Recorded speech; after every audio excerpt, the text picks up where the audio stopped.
হযরত আলী রাদিয়াল্লাহু তাআলা আনহু ইসলামী যুব সংস্থার উদ্যোগে 2 দিনব্যাপী বার্ষিক তাফসীরুল কোরআন মাহফিল অনুষ্ঠিত হয়েছে। রুবিরহাট সরকারি উচ্চ বিদ্যালয় মাঠে হাজারো মুক্তিকামী মানুষের উপস্থিতিতে দেশবরেণ্য ওলামায়ে কেরামগণ বয়ান পেশ করেন।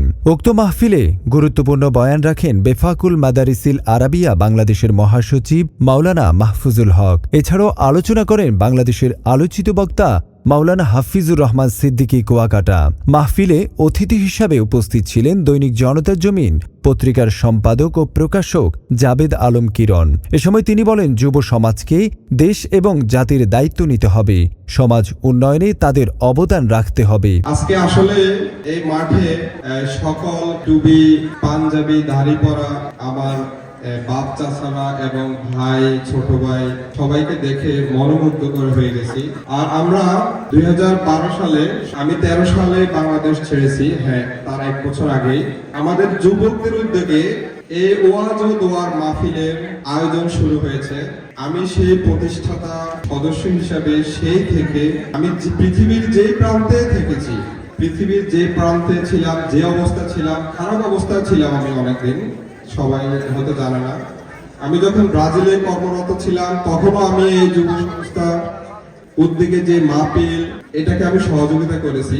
আমি যখন আমেরিকা জেলে ছিলাম, দুঃখের বিষয় 31 মাস আমি আমেরিকা জেলে ছিলাম, আমি ওইখান থেকে এত কষ্ট ছিলাম ওইখানে এবং এত দুঃখে ছিলাম। তারপরেও যেহেতু আমি প্রতিষ্ঠিত সদস্য, আমার একটা দায়িত্ব আছে, দায়ভার আছে, সেই জন্য আমি ওইখান থেকে আমি আমার বাবাকে ফোন দিয়ে বলছি যতটুকু সম্ভব এই হযরত আলী রাদিয়াল্লাহু তাআলা ইসলামী যুব সংস্থার উদ্যোগে যে মাহফিলটা হচ্ছে, এই মাহফিলটায় যতটুকু সম্ভব সহযোগিতা করার জন্য। তো আল্লাহ পাক রব্বুল আলামিন আপনাদের দোয়ায় আমাদেরকে আজকে প্রায় 1 যুগ পার করেছে।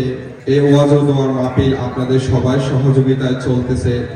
ইনশাআল্লাহ সবাই সহযোগিতায় আমি মনে করি এটা যুগ যুগ এই মাহফিল চলতে থাকবে। ইনশাআল্লাহ কোনো অপশক্তি বন্ধ করতে পারবে না এবং আর্থিকভাবে হোক যে কোনো ভাবে হোক আপনারা সবাই সহযোগিতা করে আসতেছেন, সামনেও সহযোগিতা করবেন।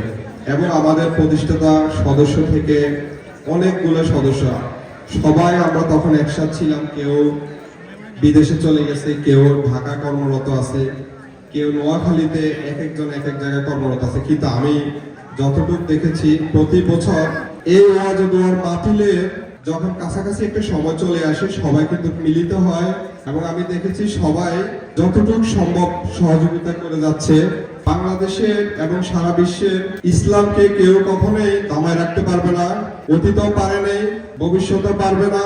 ইনশাআল্লাহ আমাদের এই হযরত আলী রাদিয়াল্লাহু তাআলা যুব সংস্থার উদ্যোগে যে ওয়াজ ও দোয়ার মাহফিল হচ্ছে আজকে 1 যুগ ব্যাপী, এই ওয়াজ ও দোয়ার মাহফিলকে কেউ দমায় রাখতে পারবে না ইনশাআল্লাহ। মাহফিলে আশপাশের এলাকা থেকে বিপুল সংখ্যক তাওহীদি জনতার উপস্থিতি দেখা যায়। দোয়া ও মুনাজাতের মধ্য দিয়ে মাহফিল শেষ হয়।